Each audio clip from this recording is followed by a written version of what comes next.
Thanks for listening to this special post-season interview episode of Melting into Air. Our second season will premiere in fall 2026. If you'd like to support the show, please rate and review us on Apple or wherever you get your podcasts. You can also subscribe to our Patreon for bonus content, including an upcoming Q&A episode and a longer cut of this interview, in which today's guest shares advice on how to visit a museum and his review of the Da Vinci Code. For more information about today's material, please visit our website at meltingintoair.net. Thanks again for listening. I hope you enjoy the episode.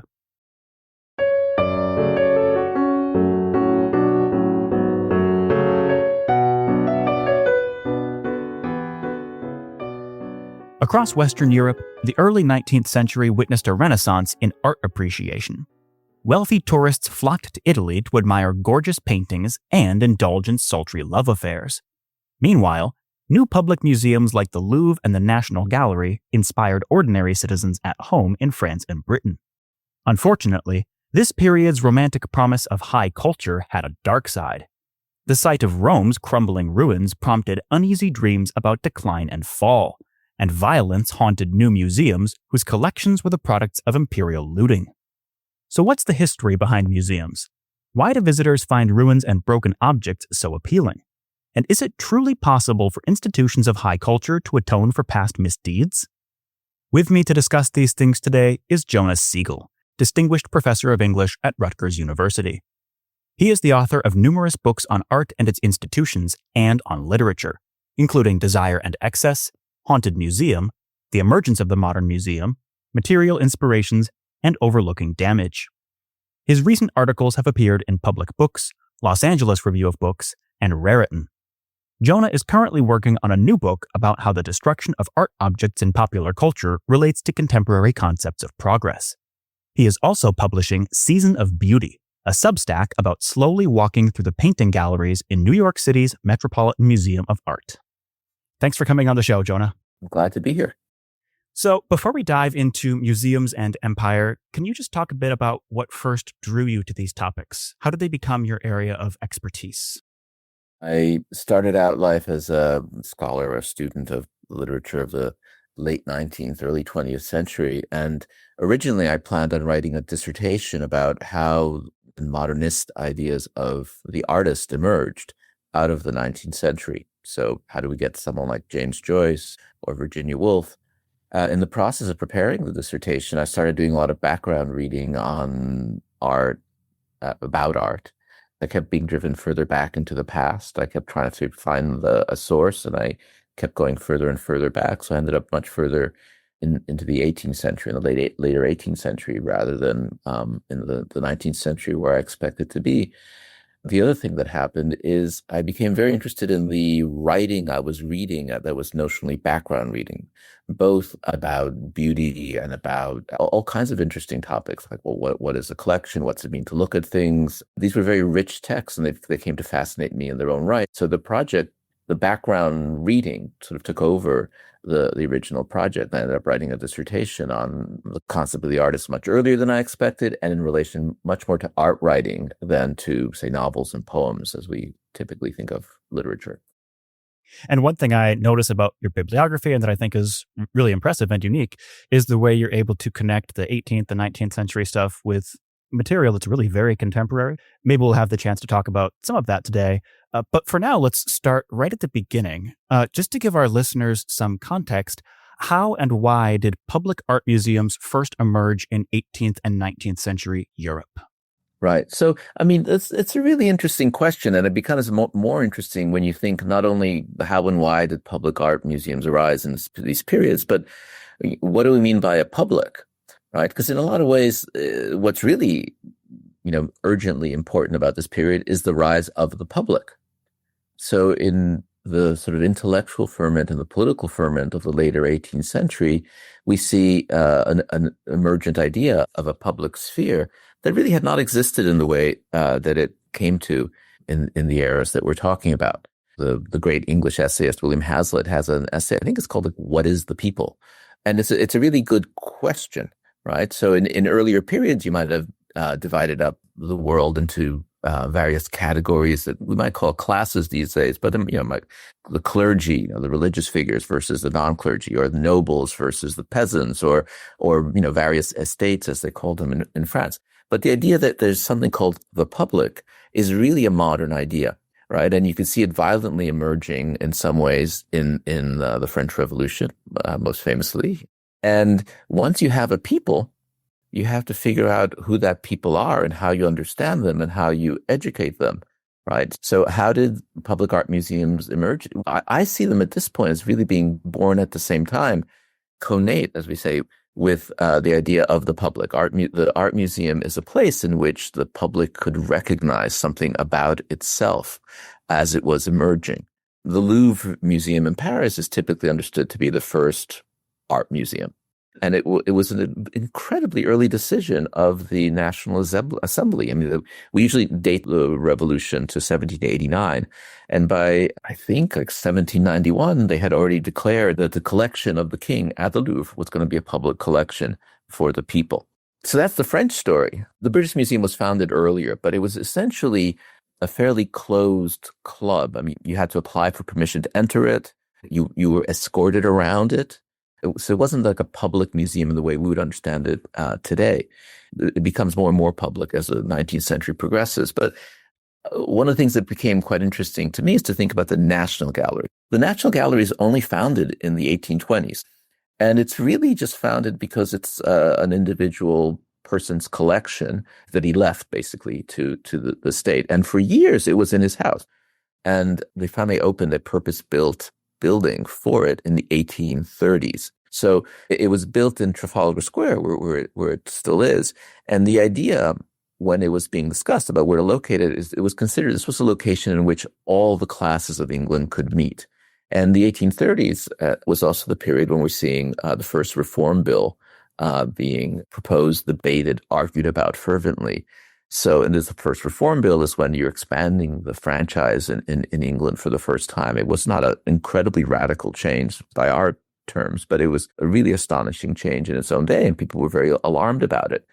So proponents of the National Gallery, the state funding a museum and putting it in Trafalgar Square, saw it as a place in which class differences could be reconciled and a kind of imagination of a social whole could take place, could be allowed, could be fostered, could be allowed to come about. So both those instances, the founding of the Louvre and the kind of like official establishment of a socially approved, government approved, funded building for the National Gallery, both of these instances show you the intersection of the kind of idea of the people with the art gallery in these periods. The British Museum started out as a very eclectic institution. It had paintings, it had sculptures, it had what we would nowadays consider to be like a cabinet of curiosities element or natural history element. Nowadays, we tend to take it for granted that art museums are separate from museums of natural history. When did that separation come about? How did people start to think about like the aesthetic or the artistic as a different sphere from something like natural history or natural objects? So it's happening in the 19th century, which is also the period of great professional and intellectual specialization, right? We went from a period in which, a philosopher in the late 18th century might be writing about anthropology. They might be writing about the rise of language. They might be speculating about, climate and geography. And they would also be looking at language, and they might be experts on, classical philosophy. They all have all kinds of forms of knowledge.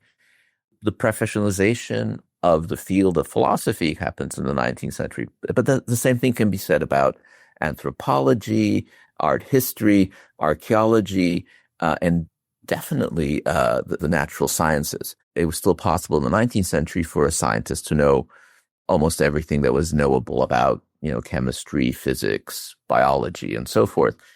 Obviously, in our own day, we have extraordinarily specialized fields and even within fields. One kind of physicist doesn't know what another kind of physicist does.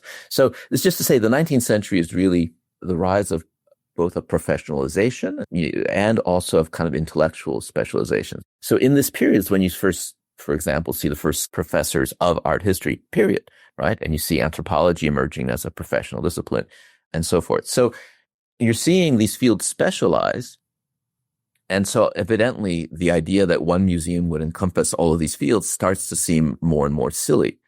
Also, and this is something that always interests me, simply the material quantity that museums are coming to contain is just becoming overwhelming. So well into the 19th century, it becomes both unreasonable for ways I described because of specialization and practically impossible to like jam in there all of your skeletons of dinosaurs and your stuffed wombats and parakeets and all the things that are being acquired by various forms of collectors and researchers.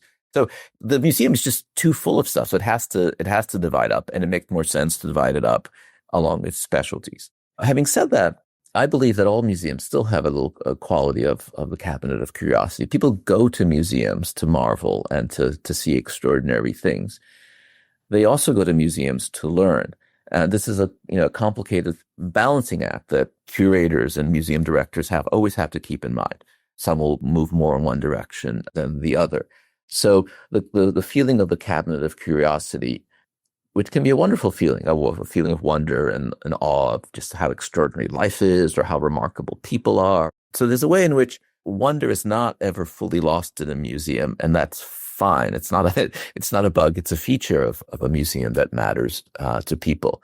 Well, one of the things the museum has been doing in the modern era is actually making people feel that the cabinet of curiosity element is going away by making people feel that the categories of objects that any given museum contain make sense. In fact, they might still be cabinets of curiosity and wonder, but you just have forgotten that, for example, nobody made that altarpiece to be a work of art, and that platter that you're looking at, somebody ate off of, or, that sculpture over there was actually worshipped in a religious tradition that no longer exists, or maybe in a religious tradition that still exists, and we call it art, and we tell ourselves that it all makes sense together. But in a lot of ways, one of the functions of the museum is to help train us to imagine certain kinds of categories. This is an object in natural history. This is an art object. This is an anthropological object. Or to put it another way, this matters. This has to be preserved because it's in the museum, or the museum tells us it does. Anyway, I'm saying the question of wonder and the change from cabinet of curiosity to more like a specialized museum, you can think of it both as a kind of a loss of marvel, but also maybe a kind of like regularization of it, like in a way that, what is the Metropolitan Museum a museum of? Or what is the Louvre a museum of these days? Or the British Museum, right? The category Universal Museum has emerged, but it's preposterous, right? Obviously the whole universe isn't in there, because then it would just be everything. So every museum is an accident of history, a relic of the past that's always justifying itself and re-explaining itself. But certainly a lot of the major museums that we think about when we think about museums don't especially make sense, like most interesting things in culture. So the blend of education and entertainment that you're describing can definitely be found in museums, and the Met is a great example. Its contents change radically depending on which wing you're in, and the entire building is constantly under renovation, so you can never really predict which wing will hold which objects at which time. But it strikes me that another place to seek out that blend of education and entertainment might be on a trip abroad. During the 18th century, some very elite, very wealthy British travelers visited France and Italy on what they called the Grand Tour. Can you tell us about that kind of trip and how it started to transform during the early 19th century?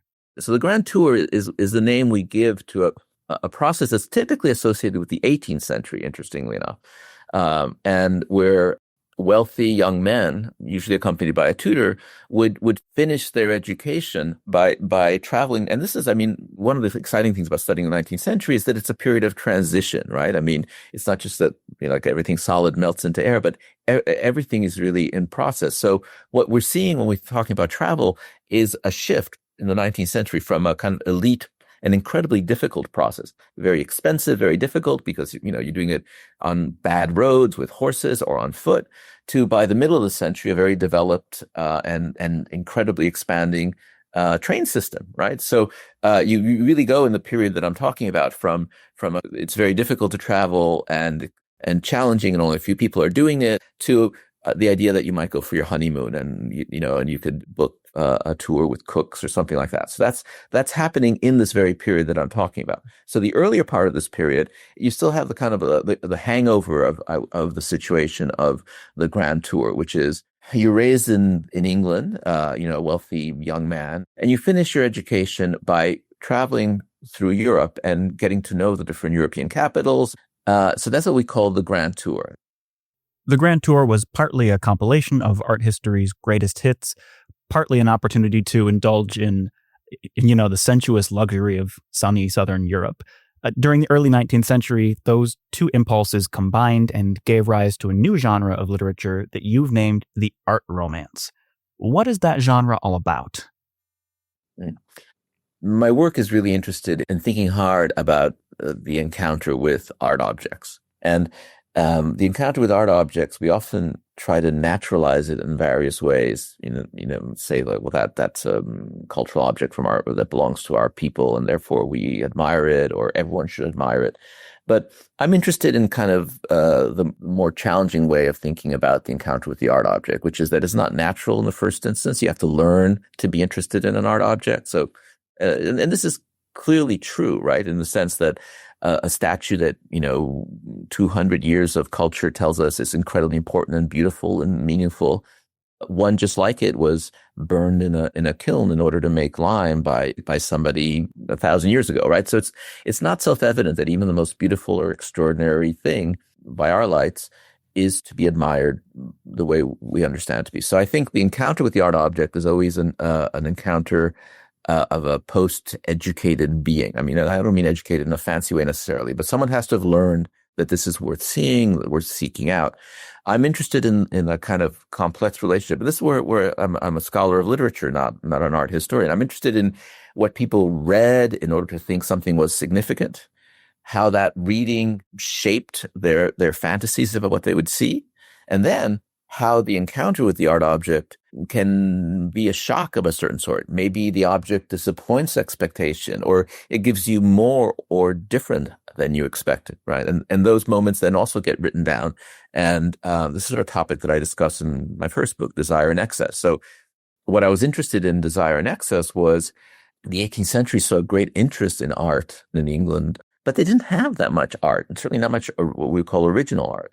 So I was interested in the relationship between the desire to have something, hence the desire of my title, and the excess, which is the felt experience of having. The minute you get the thing you've longed for a long time, there's a sense of excess. Either I've longed for this thing when it was missing, and I don't know what to do with it now that I have it, or it's actually different than I expected. Maybe it's disappointing, or maybe it's a bit more risque than I thought, or maybe I'm kind of excited in the wrong ways about it, or maybe I'm feeling the wrong way about it in general.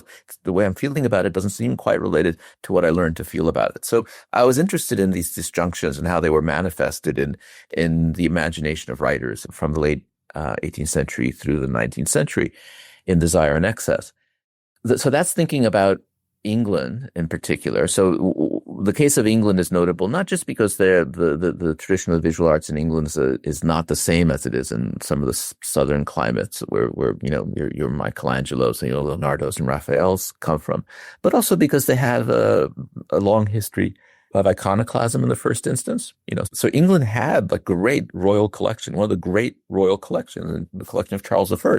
Well, when the Puritans took over Charles I's collection, they weren't interested in having any exhibition of Venuses or Marys, right? They thought they weren't interested in this over sexualized visual culture, and they were certainly not interested in this Catholic stuff. So, I mean, for a long time, a lot of us thought they were just sort of in a fit of iconoclasm. They just broke it all, but in fact, they put it up for sale in order to pay various war debts, and it left the country. So, generally speaking, there's an iconoclastic tradition in England. There's a Puritan resistance to the image that has historical roots, and when you get rid of a collection, it's gone. So there was that loss, and then in the periods that I'm interested in, England was also at war with France for such a long time, for decades. The kind of post-revolutionary and then Napoleonic wars meant it was quite hard for English people to get to the continent. So this meant that in the period that I was interested in, when they were becoming passionately interested in the arts, it actually was hard to see what we would call the real thing, right? So what happened was people would see things by looking at prints, they would look at casts, all kinds of reproductive technology that we now consider less than were hugely admired and collected in the 18th and 19th century. Also, you'd go visit stately homes because they were important objects held by various wealthy people scattered around England. A lot of these stately homes are in the country, so they're hard to reach. So this is the challenge of actually encountering the art object. So in Desire and Excess, I became interested in what happened when stuff was brought to England. You know, when the Elgin marbles came, I mean, there's a lot of controversy about whether they should have been acquired at all. But I was also interested in the fact that they were much more broken than any major classical sculpture that had been admired before, prior to that point. And they were not restored. They were not restored. I mean, all the other objects that you saw, their surfaces were burnished. They actually had arms put on them, heads put on them. These were broken things. What do you do with a broken thing? That's the kind of thing that someone like Keats writes about. And anyway, so that was about bringing stuff in and the shock of the encounter. And I started writing about Henry James as a late manifestation of the topics that I was interested in Desire and Excess. As I was writing about Henry James, as I said, all research projects tend to go backwards. I thought, no, I really have to think about the way that the work of the German writer Goethe, an important late 18th, early 19th century polymath, Goethe, how it influenced him, particularly the Wilhelm Meister, which is the first real official Bildungsroman. The Bildungsroman is a form that's very, very prevalent today, to the point that we barely think it's a form, like a story about how an artist came to be, how a person became the person that they are. That is Bildung simply means culture in German, and Roman means novel. So it's a novel of how you come into culture, how you come to find your career, how you find the right person to love, the Bildungsroman. So the reason Wilhelm Meister was of interest is Wilhelm Meister contains a character called Mignon. So Mignon is this weird, uncanny child figure who stands for creativity, that the character Wilhelm sort of adopts her. And she has a famous dance that she does in the novel, and she also has a famous song. And it's a song about longing for the South. So it's written by a German, Goethe, and he creates a character who is for various reasons, is full of desire and longing.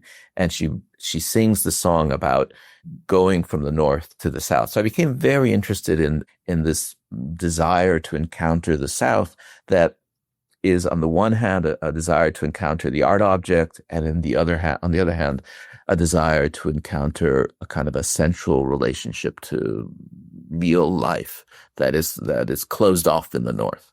And you can see how this is both interesting and also very cliched. It's like it leads straight to like Under the Tuscan Sun or anybody's honeymoon in Italy. You know, you go to Italy to see beautiful things and to have sex with your beloved, right?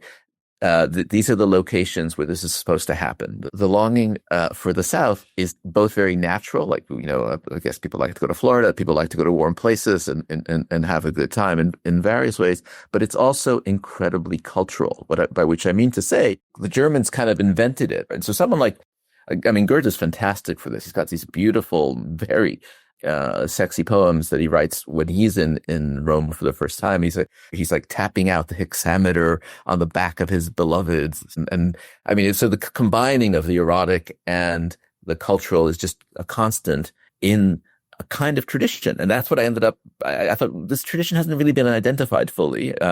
And I ended up calling it the art romance tradition, partly because I wanted to remind people that it was an artificial tradition, like all traditions, right? That it came from somewhere and it was propagated. And I'm not interested in demystifying it, like, oh, you don't really want to go south. You just were told that by a book. But I was just interested in people thinking about what it meant for something that was so apparently intimate as a relationship with one's body or with one's beloved, to have these cultural determinants, but also that the relationship to these cultural things, this statue or this location, going to Rome or something, how it also has an erotic component. And, you know, usually the story, people want to tell that story, and it's usually shaped in a tragic dimension. the person always dies, or this is just horrible loss and death at the end of it. But that's just, I think, a way of talking about the kind of overwhelming forms of desire and the irreconcilable forms of desire that the art romance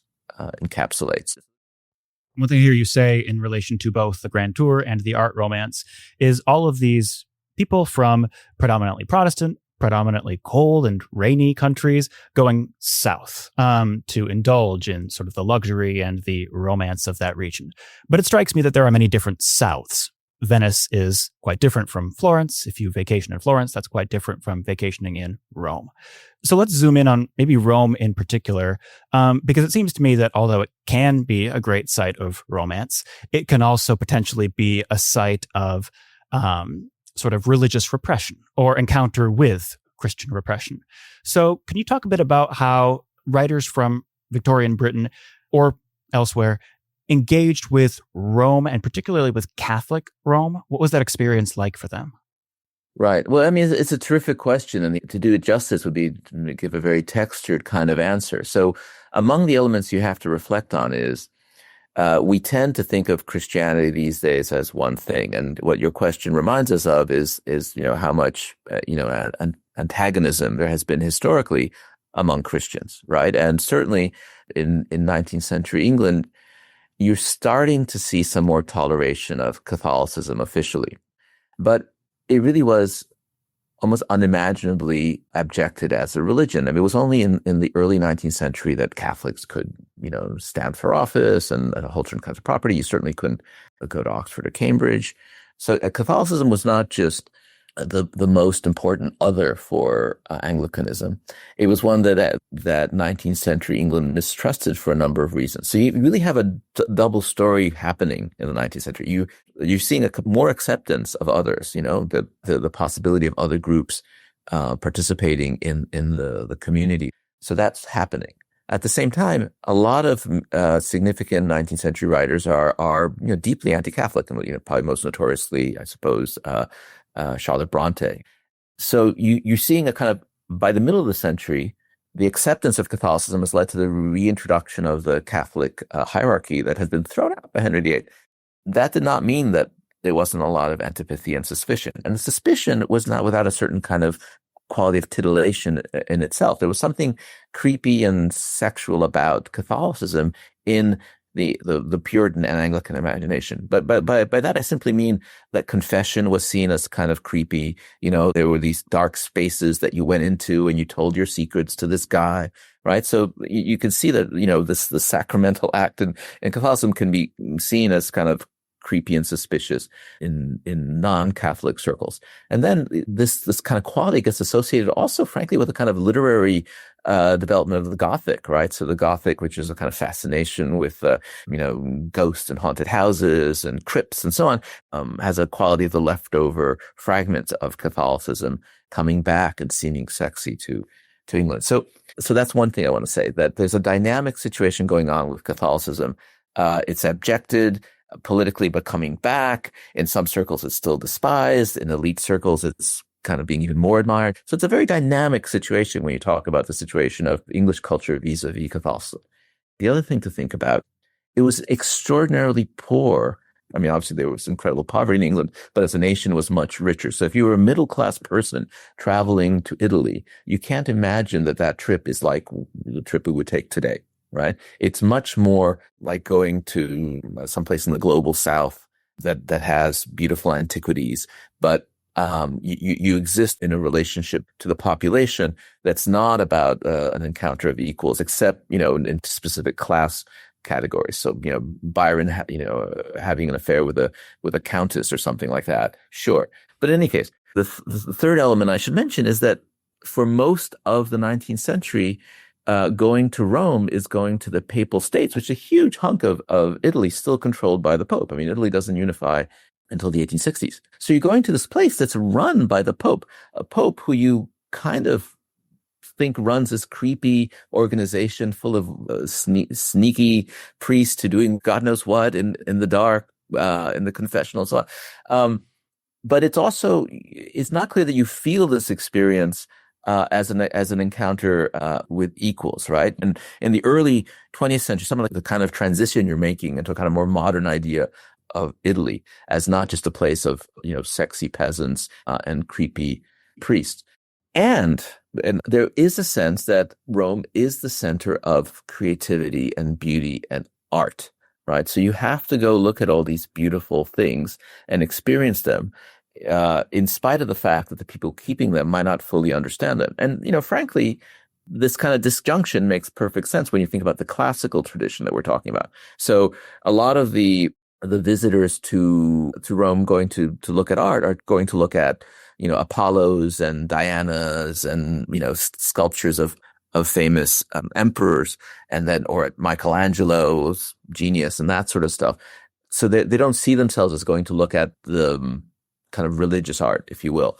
And in a way, you had to really negotiate your way through that if you were really religious. And so people like John Ruskin or Anna Jameson, who, both when they're writing about Italy and Italian art, they're both staunchly evangelical Christians, sort of puritanical, if you will. And so they have to figure out how to explain why something is beautiful without it being a sensual thing and without it being a thing that's about valorizing the Catholic faith, in which that the Mary that you're looking at was actually painted as an object of ritual practice in the Catholic Church.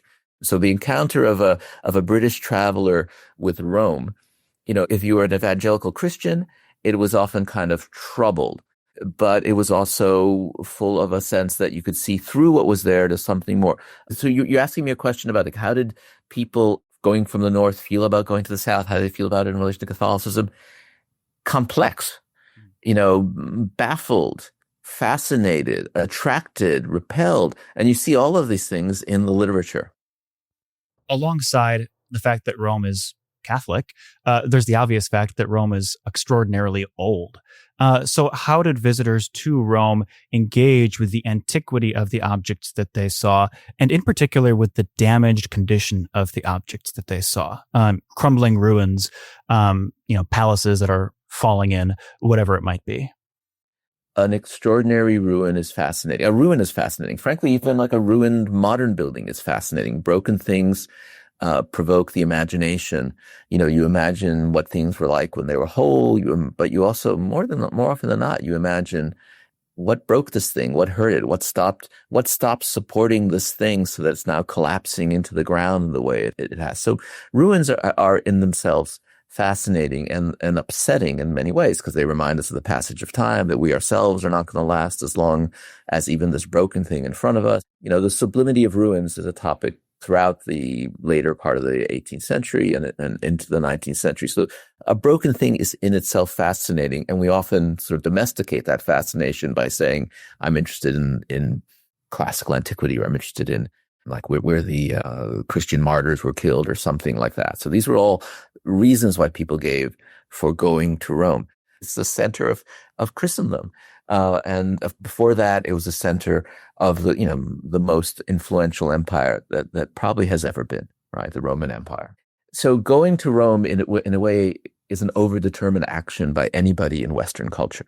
Overdetermined in the psychoanalytic way. Like there's almost too many reasons to go, right? And they're always personal, but they're more than personal. One of the challenges about the age of somewhere like Rome is that it's too old, so that even the layers of age are irrecoverable, right? It's not like one old thing. It's not like we dig down far enough, we're going to get to the thing itself. It's a very typical situation in Rome that you have a 18th century decorated church that really essentially is a 15th century church that was built on top of a 9th century church that was built over an apartment building that was a Mithraic temple, right? That we know that's true. So in the 19th century, you saw various attempts to sort some of that stuff out, and they're very interestingly value laden, and they're not only English. So at various times, France occupied Rome, and it was going to be part of various parts of Napoleon's projects. And so one of the ways you validate your relationship to Rome is by taking care of its antiquities better than other people are taking care of them. So you have an important arch, triumphal arch. For hundreds and hundreds of years, that arch has been embedded in houses built in the Middle Ages and the Renaissance. And in fact, it's become a kind of a gate that people walk through. But all of those buildings way postdate the period in which this arch gets put up, right? So if you want to like restore the object that's in itself, it really is, you have to knock down all those buildings, which from an American point of view, they're like more antique than anything we have here. They're older than any object here. You would never, I mean, they're way historical, right? And so you have to knock them down. So you get rid of some of the past in order to go back to the real past. You knock those buildings down, you've made that arch unstable because it was being supported by those other objects. So then you got to like glom on a bunch of other like supporting elements that you put in. And then of course you got to put in like maybe a plaque saying that you did that. So you've actually changed the historical objects. This happens in the early 19th century. Fast forward to, I mentioned the Risorgimento, the period of unification of Italy. When they unified Italy and Rome became the capital of a unified Italy, and it became the place where you had to do massive amounts of construction in order to make it into a modern European capital. And of course, the minute they started digging, they kept finding more stuff, right? It's so from the 1870s forward, they just like throwing up endless quantity of objects. They don't even, I mean, the number of museums you need to house it all is extraordinary. So it's very hard to build there. So in that period of the rise of fascism, you get a desire to go back to the imperial Rome. And what they want to do is they want to uncover more of authentic Rome. So between the activities of the 19th century and the activities of like Mussolini-inspired types, you get this incredible project. So if you look at paintings of the Forum, for example, in the 19th century, you'll see objects that are barely above the surface of the land. They had to dig down like something, I believe it's 30 meters, in order to get to a level that they considered imperial Rome level, right? Did they really get to it? It's a decision, really, like where you're going to stop digging.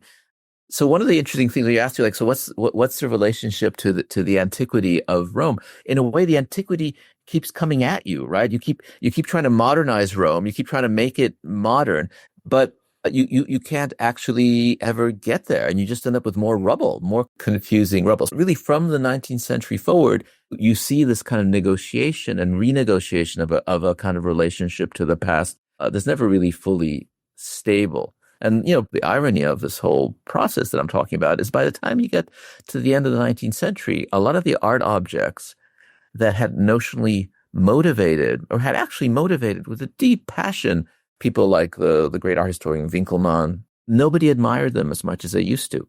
So you walk through the Vatican and you walk very quickly by objects that people would have been paralyzed by in ecstasy in the 18th century. So you're going there and you're rushing to see the Sistine Chapel because we know that the Renaissance is very important, and we're clear that Michelangelo lay on his back and he's a heroic figure painting that stuff. I mean, and it's an unbelievably great aesthetic experience, and everyone should go and they should stay there and not let people rush them. So everyone should go. I'm not denying that it's great. What I'm saying is, as you're rushing there, you're like, oh, that's the Apollo Belvedere over there. That's the Laocoon over there. There's the Torso Belvedere. These were masterpieces that, you know, people stopped in front of, where they would go have night tours in front of them. So what's kind of fascinating is that Rome maintains its cachet and its cultural power, even though the objects that you're going to see to a certain extent shift. Again, I guess a theme of my remarks here today is that when we're thinking about the past, we have to think of it not as a stable place to which people find themselves in relationship, but as a place that the 19th century was constantly renegotiating its relationship to, partly due to changes of the individual subjects who are going. So the subjects have changed, but the objects are also changing as well. The Rome that we're seeing today is not the Rome that Byron visited or that Goethe visited, right? It's not even the Rome that Henry James visited, right? So the past is shifting, and you know, the subjects are changing, the objects are changing, and the ideas that are shaping the relationship of subject and object are shifting in the 19th century. For me, that's exciting and interconnected. Nothing is lost, right? Those earlier relationships keep shaping what goes on, but they're not the same. There's a great Goethe quote or at least I think there's a great Goethe quote. It could be fake. But it's something like when you go to Rome, it's not like going to other cities. It's so crowded that you have to walk with your elbows close to your torso because otherwise you'll bump into something and tip it over. In its time, and even to the present day, Rome was the great imperial treasure house of Europe. Mm-hmm. Today, that honor or that dishonor has fallen largely on London, I think.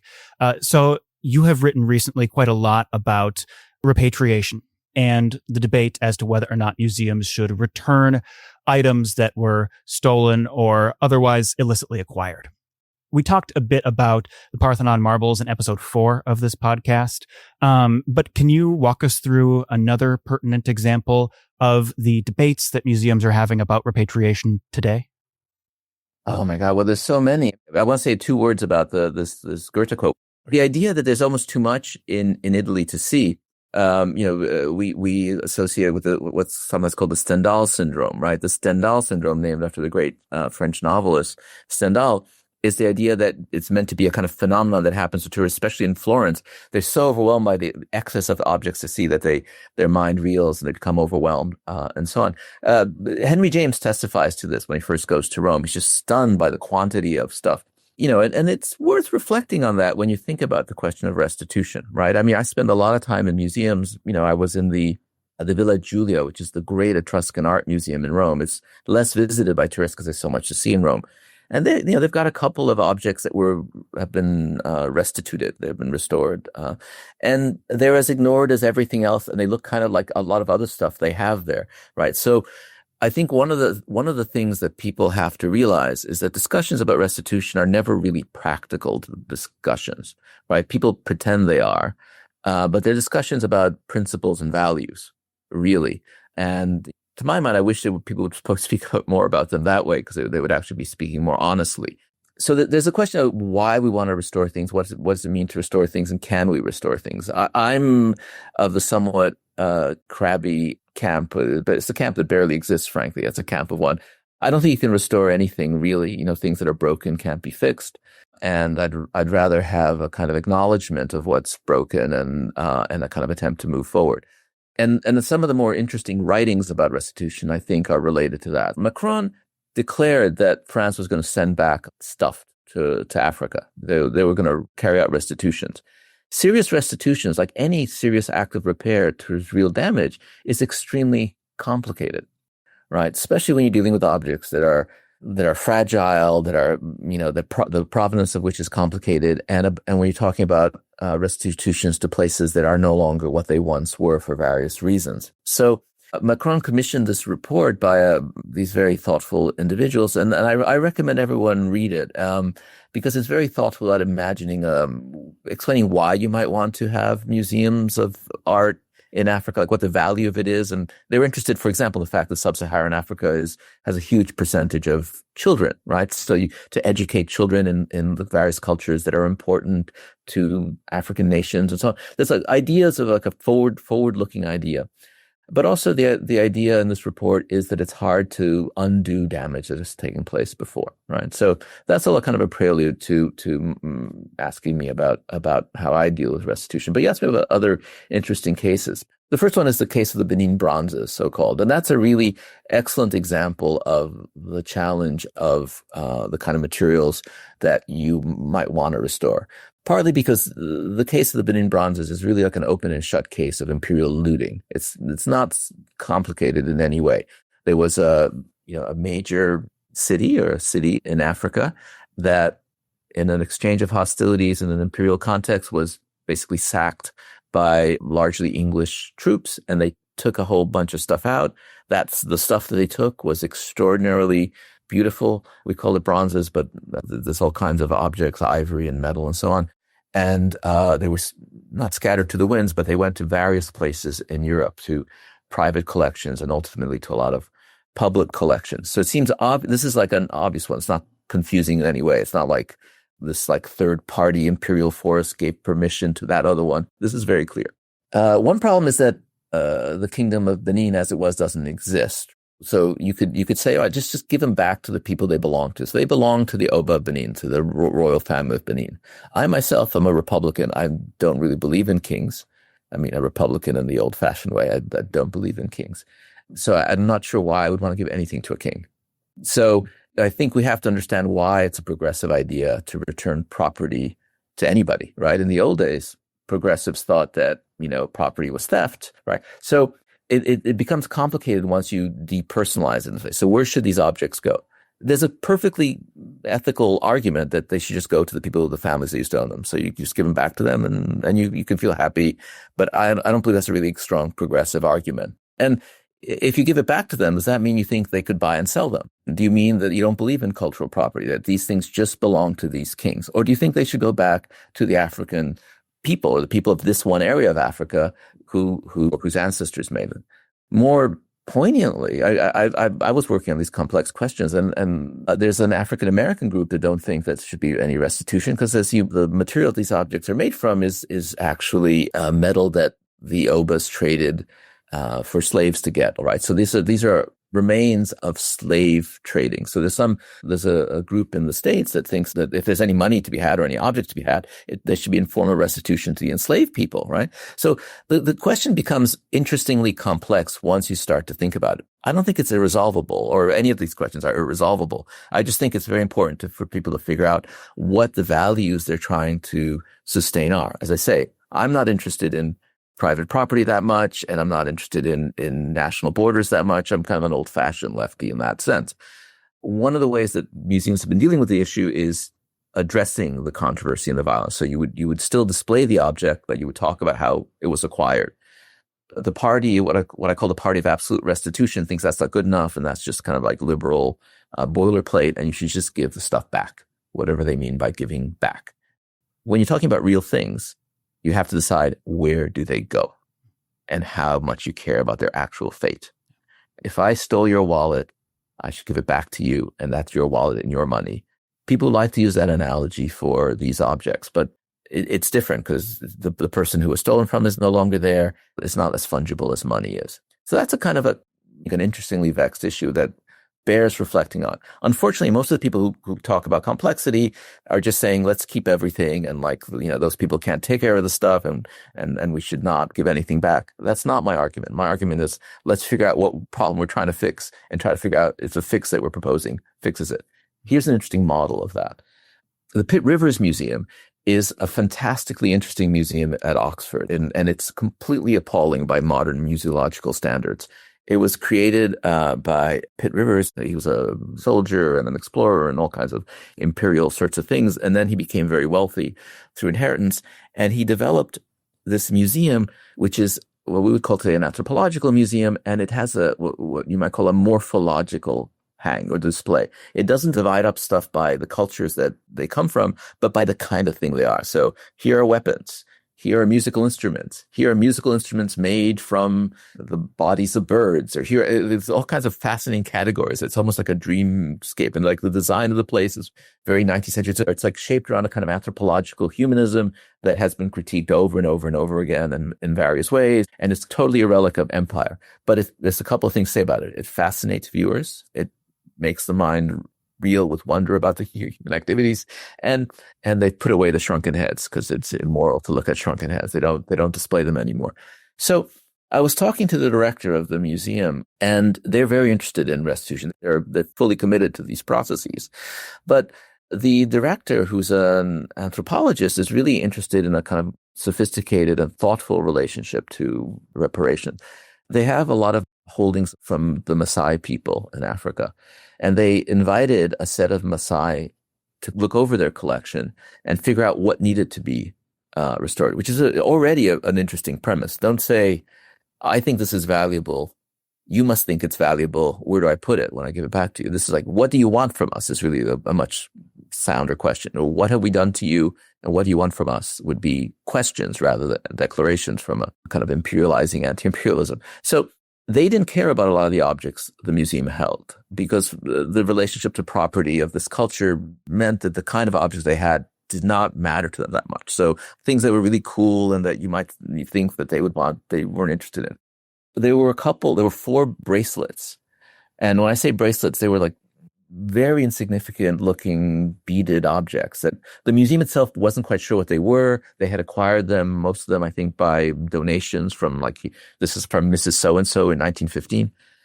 It was terrible that the museum had these things from the Maasai point of view. These are bracelets that are handed down from father to elder son in the Maasai culture.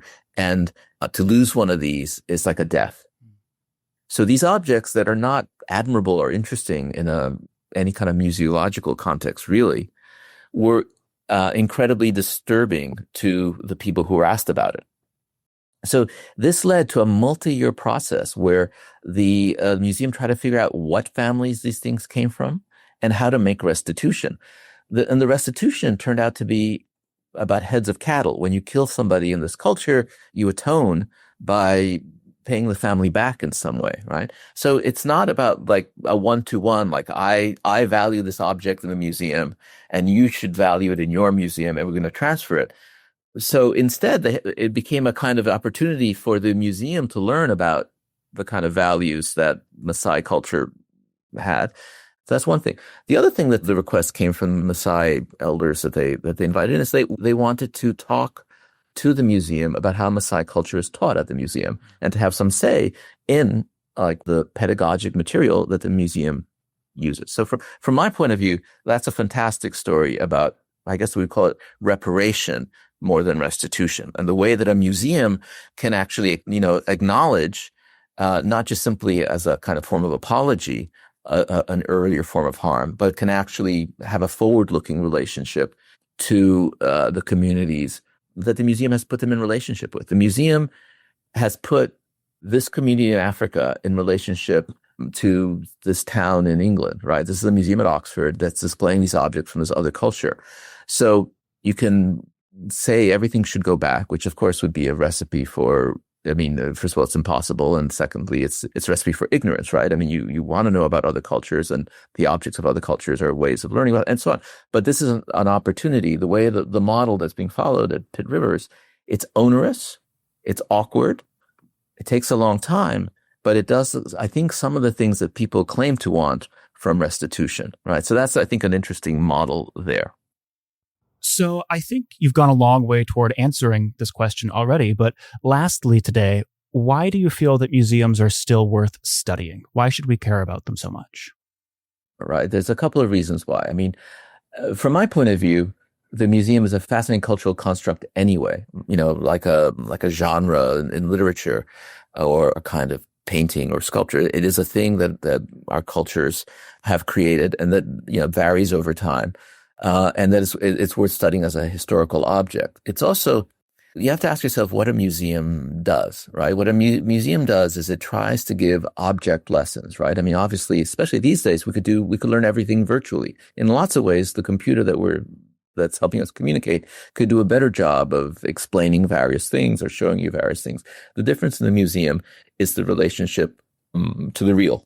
Right. And I don't mean that every object in the museum has to be real or authentic, but the feeling that a subject is in a space and encountering something outside of themselves that's tangible is a key part of what a museum gives us. I also, frankly, I'd like the friction that a museum gives to our endless careening path towards the future. I like the inertial drag of objects on us. I think, one of the things we have most to fear today is amnesia, right? The forgetting of the past, the forgetting of things that have mattered to other people, partly, for the old cliched reasons that if we don't, study the past, we're clearly doomed to repeat it, but not just for those reasons, because I actually think that having places and, solid, real places that you can enter that have doors, close and open, having places where we can make contact with things that have been admired in the past, grounds us and gives us a relationship to the future that is richer. So this is an argument for museums, period, right? I mean, I just think the museum is an important structure because of the way it reminds us not to be constantly rushing towards a kind of endlessly more efficient, streamlined, and virtual future, that our reality has a real tangible existence, and frankly, that it comes with responsibilities. So some of the responsibilities that a museum has, caretaking, instruction, are, to my mind, some of the things that make a culture significant, right? And I mean, taking care of something makes us better people. Not allowing things to just vanish into the past is a responsibility, a claiming of responsibility. So I want to have the museums there for that reason. I think studying the museum is not studying, dead old ideas that are firmly stuck in the past. Studying museums is studying an incredibly dynamic formation that has changed year on year, decade by decade, and certainly century by century. I think museums are deeply important because of the way, they link us to our attempts to remember the past and our attempts to put ourselves in relationship to broken things, disconnected things. And this is, I think, where I differ from some people. I don't think that a museum is simply a place that validates one culture over another. This shows us how great our people are or something like that. I mean, there's very few museums that, if looked at closely, would do that. And it's seldom been the attempt. I mean, in a lot of ways, a museum, it looks like an old-fashioned structure, but it's among the most modern, right? As I've suggested, the modern museum really has its roots in revolution and in a kind of attempt to imagine what the public is and to allow the public to reflect on itself by seeing the incredible achievements of other people over time. It's always had that drive. No one should tell you different. At the same time, very early on in the logic of that kind of museum, there was the desire to expropriate other people's stuff. So really early on in the revolutionary period, people are thinking, look, we've expropriated this property of the king and we've made it a public museum. And you have to understand, I mean, so this was the king's private property. They took it away from the king. They beheaded the king, you'll remember, right? But then Paris was among the most accessible cities in Europe, and certainly by the middle of the 19th century, the capital of the 19th century and so forth, as it gets called by Walter Benjamin. What I'm talking about is in the 1790s in intellectual thinking. I think all those objects that are right now in the hold of a capricious monarch should be here in this highly rationalized museum that's much easier to get to so that everyone can see them. We think that's theft and looting, and it was theft and looting because, in fact, Napoleon did it. He took almost every masterpiece known to man, all to the Louvre Museum. And you know what happened when they were there? People saw them. And in a lot of ways, it was the beginning of what we call art history. You could see all these Raphaels together. So I'm going to sound like I'm just celebrating theft and looting. I'm not. What I'm trying to point out is that there's this pressure always with the museum. It starts out as a place where people are going to liberate admired objects and make the possibility of a society recognizing itself, but people recognizing themselves, right? Its logics do suggest violence and change. And that's one of the ways in which the museum's a deeply modern institution. So one of the things we have to really reflect on today is how we feel about violence and change and its aftermath. When I think about it, I don't think we can fix these things. I don't think we can say, let's find the descendants of Louis XVI and give him back all the stuff that we took away. And the world will be a better place. I don't think so. So the museums, I think, from my point of view, have a kind of poignant place in our society. It's poignant in any number of ways. The things in the museum, if the museum works, are going to outlive us. They've already outlived us. They're things that people have admired. Some of them we still admire. Some of them we don't. They put a pressure on us to think, do I still admire this thing? Why don't I? There's a way in which the object lessons of a museum are an opportunity for modernity to recognize itself. And when modernity recognizes itself, it doesn't necessarily recognize a cheerful thing. It also doesn't recognize a final thing. It recognizes a kind of a dynamic process that involves hopes, aspirations, and also some painful facts and even some painful fantasies. Jonah Siegel's book, Overlooking Damage, Art, Display, and Loss in Times of Crisis, is currently available via Stanford University Press. You can find a link in the show notes and on this episode's webpage at meltingintoair.net. You can also find a link to Jonah's new Substack, Season of Beauty, which chronicles his journey through the European painting galleries at the Met. Jonah, thank you so much for coming on our show today. Oh, my pleasure. Melting Into Air's second season, Blood and Fire will premiere in fall 2026. As I guide you on a grand tour of the British Empire, I'll discuss why New York City Mayor Zoran Mamdani recently urged King Charles III to repatriate the priceless Koh-i-Noor diamond. I'll also explore how Indigenous artists from Canada to Cape Town depicted the violence of settler colonialism. Before then, please join me in August for one final summer interview, where my guest and I will discuss the Victorians at the movies. If you're eager for even more content, you can check out our show's Patreon, where we've posted some bonus material from this interview with Jonah.